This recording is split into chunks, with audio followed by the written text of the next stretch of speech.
to How's Your Wine episode lucky number 13. And tonight, or today, whenever you're watching, we have a guest by the name of Timothy Mofford. Really cool dude.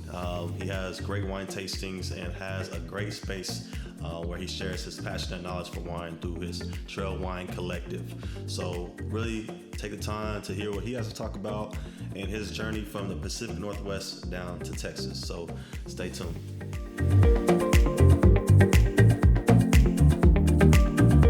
Welcome to How's Your Wine. I am here with Tim Mofford. What's going on, Tim? Hey, how's it going, Nelson? Doing well. And with people who aren't familiar with who you are, go ahead and tell everyone who really is Tim Mofford. Yeah, so I am let's start out this way. I moved from the Northwest to Dallas a few years ago. And during that whole process, even a little before that, I got into wine a little bit and started exploring wine, going to wineries, especially during COVID, because that's all that was open in the Northwest for 3 to 5 months. And so started just really getting a feel for wine, took a few wine courses, some education, some certifications, and then started Trail Wine Collective, which is just basically right now it's just a tasting, like at-home tastings, corporate tastings, tasting events, things like that. I do some wine reviews. I work with a couple distributors on that. And then just really want to help people connect with wine in a way that's fun and in a way that's informative, but not like stuffy. I want them to be able to have all that kind of fun wine knowledge within reach and not feel like it's something that only certain people have to know about.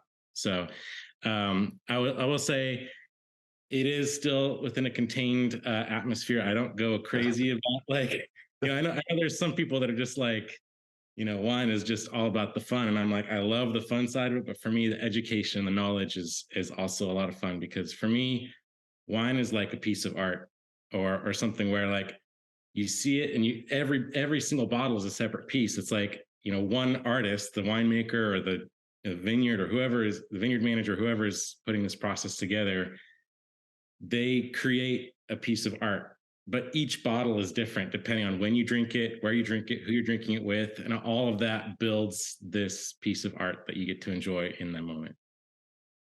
That's dope. I've never heard anyone really explain it like that, but just even looking at the art in the background, all right, like having something to relate to something so simple as art is really amazing. So yeah, definitely appreciate you breaking it down like that. I wanted to touch on the fact that you kind of started in Washington State. That's kind of where you grew up, right? Yeah. So grew up there. First 31 years of my life were there. And it was really interesting because growing up in the area, I mean, I didn't really get into wine until I was in my mid-20s. So it was kind of weird because craft beer was like the scene. It was craft coffee at first. You had Starbucks and all that up there. And then craft beer really started with all the IPAs and the porters and all this kind of stuff. And then as I kind of got into it a little bit more, wine I noticed was a little bit more on the outskirts. Like you didn't find it downtown as much, but if you got out of town a little bit, there were wineries everywhere. And so went down to Oregon and did a lot of Willamette Valley tastings, because that was like within an hour and a half of where I was living. And so really got acquainted with wine, starting with Pinot Noir, typically, and Chardonnay, and a lot of that Burgundy style wine. But it was really interesting to see it expand even in that area. Like all of a sudden you start having urban wineries opening up and you have tasting rooms going on all over town. And it's like wine has just grown into this much larger scene than it used to be. It used to be all about beer and spirits and all this kind of stuff. And now wine it's not just like, oh, I'm going to a steakhouse, so I'm going to have a nice bottle of wine. It's more everyday, just, oh, you want to go hang out? Let's go to a tasting room or something and just, have a little bit of wine. So it's been fun to see that. And then as I moved down here, it's a completely different atmosphere with wine here compared to even there. So it's like just learning cultures and different places. And even as you travel around the world and you see different wine cultures and stuff, it's very interesting to see how all that takes shape. But yeah, so I started up there, really kind of fell in love with wine up there. That's kind of where it all started. I remember the first time I actually went wine tasting out at wineries instead of like a tasting room. Um, like just having that experience of being like in a really cool, building or whatever, like built a cool environment, tasting room with the vines just, as far as the eye can see, and the mountains in the background and all that kind of stuff. And you're just enjoying wine from right where right where it was harvested and made. It really gives that sense of terroir, all that kind of stuff, like being right there, having getting your hands a little dirty, feeling the air and everything. It really kind of gives you a better idea of, oh, this is why this wine is the way it is, or why it tastes that way, or like there was a few places I went where there's like peach orchards and apple orchards just like right across the road, and you're like, oh, I can taste that influence in the wine. Like it's kind of crazy how you can kind of bring all that together when you're there. You find it challenging that you moved to Texas during COVID from a place where like there's prominent, wine spaces like vineyards, and then you come here and it's like, well, you got to go to Fredericksburg or somewhere like that to enjoy wine. Yeah, it is a little bit more difficult. Like you have to be a little more selective about where you find your wine around here. I mean, yeah, there's still the big box, wine stores, liquor stores, stuff like that. But if you actually want to get that winery experience, yeah, it takes a little bit more work to find a place to go. Although I know that north of Dallas now there's a whole new area that's not quite an official AVA yet, but it's growing a lot, and there's some decent wines coming out of there. And then yeah, I mean, it's a 5 hour drive. You get down to Fredericksburg, but it's always a fun time. And then the fun thing about here though is it's such a food and drink oriented city. Hmm.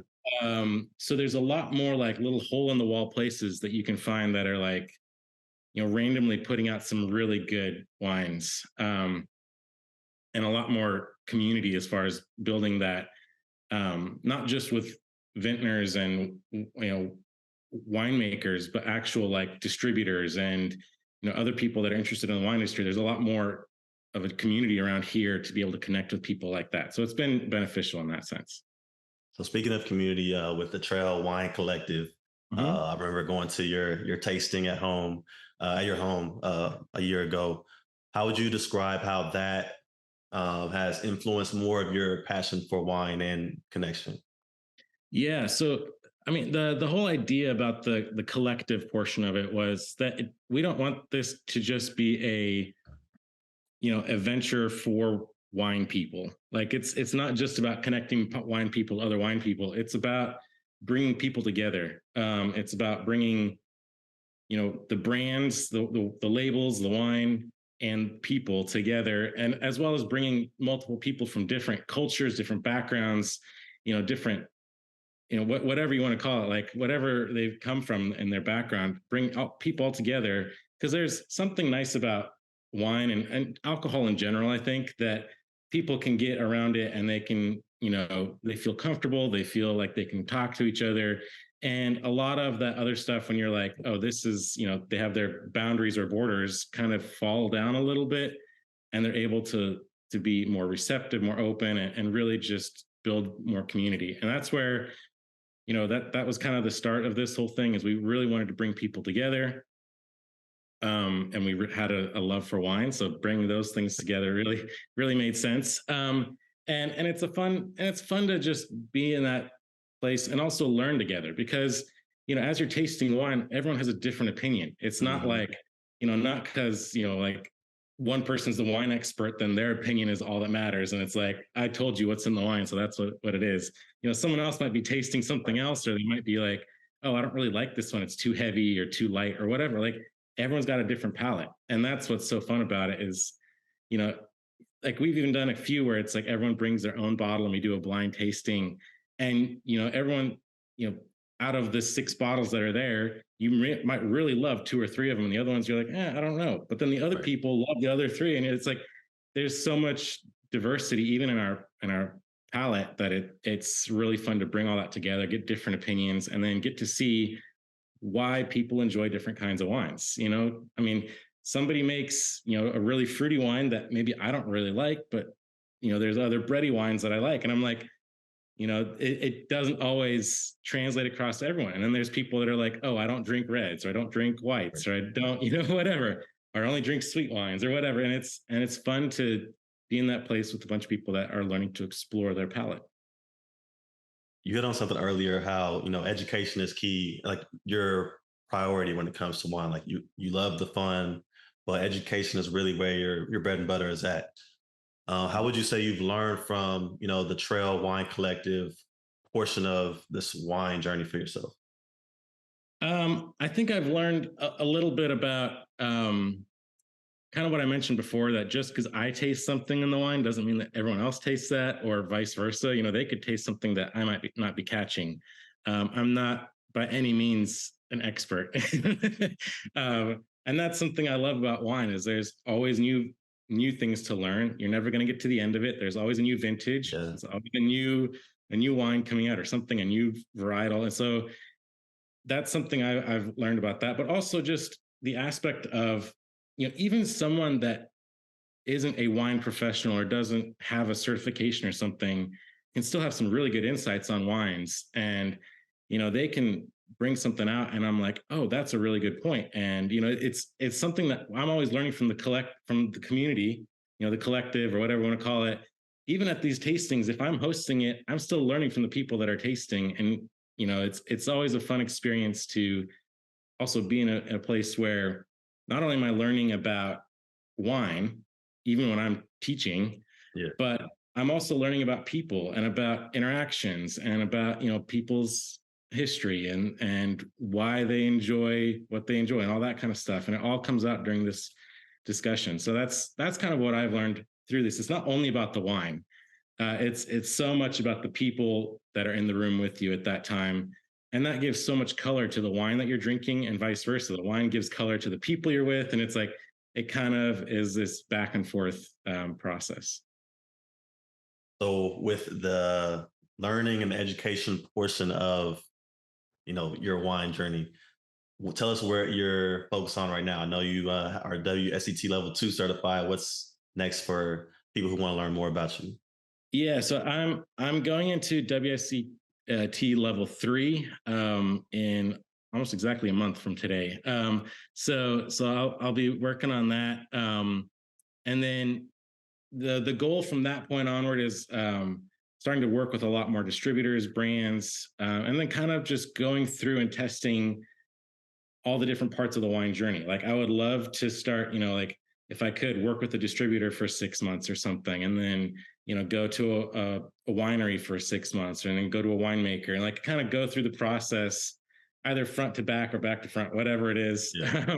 And just kind of get a better understanding of each piece of the puzzle. Because even myself, like I don't really know where I kind of fit into the whole community yet. I'm still pretty new as far as this journey goes. So I'm still learning, where I fit in and where I want to be long term, Right. and where I want to eventually end up with the wine in the wine industry. But yeah, it's kind of a cool journey, and I love the process. So yeah, so for right now, it's WSET level 3. And then the goal from there is probably some more education going into quartermasters, sommeliers. So yeah, you're continuing to climb, and you're not only just a wine guy, right? You have a marketing career. I think last time we talked, or the first time we met at the Rangers game, you talked about how we both were marketers and had that Yeah. type of experience. So tell us how much determination you have to bring to the table when you're balancing, your normal job and then your passion for wine. Yeah, that is so hard because uh by the time you're done with your regular workday or whatever, like you're just tired. You honestly, I want to sit in front of the TV and just watch Netflix or whatever. Right. But um, so it has been a bit of a process for me. Also learning just discipline in the sense of being able to get little things done throughout the week to continue on my journey. And that's like right now I'm reviewing my WSET level 2 book just to like get my brain back in gear for my WSET level 3. So I'm reading like, a couple chapters a day just to kind of get myself back into it, tasting more wines, doing more of the actual tasting method, Right. and reviewing more stuff just to get my palate back into the gear of more, tasting with a more process in mind. So It's just more of a like little steps throughout the week, doing one or two things. I haven't gotten to the point yet where I'm like, I get home from work and I spend 2 hours on the business and then I'm not that good yet. Um, but the determination that I have is like, I have this this amazing experience in wine that I want to bring to the world, and I want to bring an atmosphere and a place where we can bring this like sensory experience to people, um, through taste, but also through smell and sight, and just being in an atmosphere of that really brings this feeling of, oh, I'm here to experience something amazing, this piece of art, and I get to experience it this one time, because next time I drink this same thing, it might be a different experience altogether. So I get this unique experience, and I mean that's the determination I have, is just to really bring that feeling to people, bring the feeling of that, like I was mentioning before, like being at the winery, feeling the feeling of like when you're here, where it's happened, and you're drinking the wine, like to kind of bring that same kind of feeling into a city. Hmm. You can then be like, oh, like I feel like I'm transported 1,000 miles out of town, and I'm like just in a different atmosphere. Man, that's a great segue into my next question. It was on my brain. Like I had to ask this. So, um, talk about transporting into 1,000 miles away. I know based off some of your Instagram posts, you are big into wine travel. Yeah. So, what's one place where you haven't been yet that you would love to go and just explore? Oh gosh, there's so many. I'll give you three. I'll give you top three then. Okay, top three. I would love to go to Argentina. Do a lot of like Malbec and stuff down there. Um, I would love to go to France, um, specifically the Rhone Valley area, and then also Burgundy.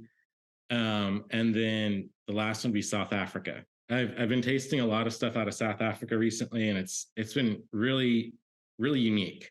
And so I know it's still, I mean, it's an established wine region, but it's still kind of hidden a little bit compared to people going to France and Spain and all these other places. So I'd love to go down there.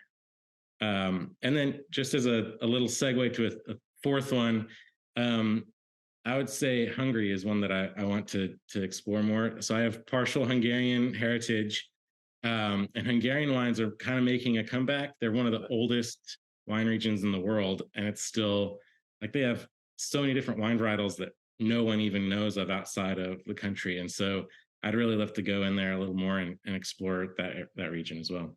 That's awesome. So, with I guess the challenge of trying to balance your normal job, your personal life, your wine passions, what's one thing that you wish that you could manage a little bit better to be more suited to where you want to be? Yeah, I mean, I think that's part of figuring out exactly where I fit into the wine industry, because I want to eventually go full time into the wine industry. It's just figuring out like, do I want to be on the distribution side? Do I want to be on like a wine bar type, like retail side? Do I want to be winery and winemaking? Like, where do I want to fit into this process? And what works best for not only me but for my family, and for the area that I want to eventually end up in, and what works to really bring that community aspect that I was talking about in. So like that kind of comes together, and then I just have to figure out like test into different places. I guess I have to try different things, learn stuff, Hmm. and see what I enjoy, and then see how I can create a community around that. So that's kind of the challenge right now, is trying to figure out where exactly I fit in. Yeah, Once I figure that out, then it's figuring out how to build that while still working full time, and then yeah. transition across eventually. That's a big struggle. Yeah, yeah. A couple more questions. Obviously, I know it's Saturday. You probably have open the bottle night. You want to enjoy that. Um, do you have one varietal that personifies who you are, and what would that varietal be? So varietal, that person, I guess to explain it this way, like Pinot Noir feels like home, if that makes Mm, sense. Because that's kind of what I grew up on. That kind of reminds me of the Northwest. It's got that forest floor, a little wet, mossy kind of thing going on, but it's still got the bright fruit and acidity. Um, So all that, like the smells and everything, remind me of home. So that would probably be like my go-to. That would probably bring that into perspective. But as far as like how I like personally relate to that, I don't know if I personally feel like I'm a Pinot Noir, but but it does feel like home, if that makes sense. Yeah, for sure. That's a great answer. Yeah. All right. Last question for you. Who has influenced you the most, whether it's, again, personally, professionally, in your wine journey? My wine journey. That's a good question. I haven't really thought about like who specifically has influenced me the most. I would say that I mean my wife has been a big factor in that. She's really encouraged me to dig deeper into it and really like, educate myself, and she's been super supportive of that. So I'd say that she's been huge in that. The other one I would say is like I work with a distributor here in the DFW area called Vino Vita. Um, and they have been super supportive of me, like helping out, doing some wine reviews for them, but also just like, letting me learn a part of the business and be kind of in the background a little bit and get to, help out with stuff. So it's been kind of fun just to be on the back end of it, little back of house kind of thing a little bit, and get to be part of that whole process. So yeah, I would say those are the two big ones. It's awesome, man. Well, Timothy, thank you for spending a little bit of your Saturday with us. Um, Trail Wine Collective, where can people find you at online, on Instagram? Yeah, so on Instagram, we're Trail Wine Collective. Also trailwinecollective.com. If you want to, like, we have our wine reviews on there. If you want to sign up for a tasting in the DFW area, all that kind of stuff. And then, yeah, if you want to reach out to us any other way, just go ahead and message us on either Instagram or email us at trailwinecollective@gmail.com. Sounds great. Cool. Well, thanks, Tim, for taking the time out again.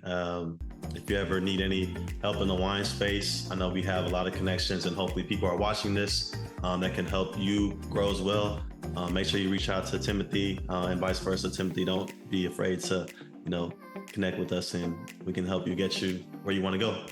That's awesome. Thank you so much for this opportunity, Nelson. No problem. Take care. Thank you.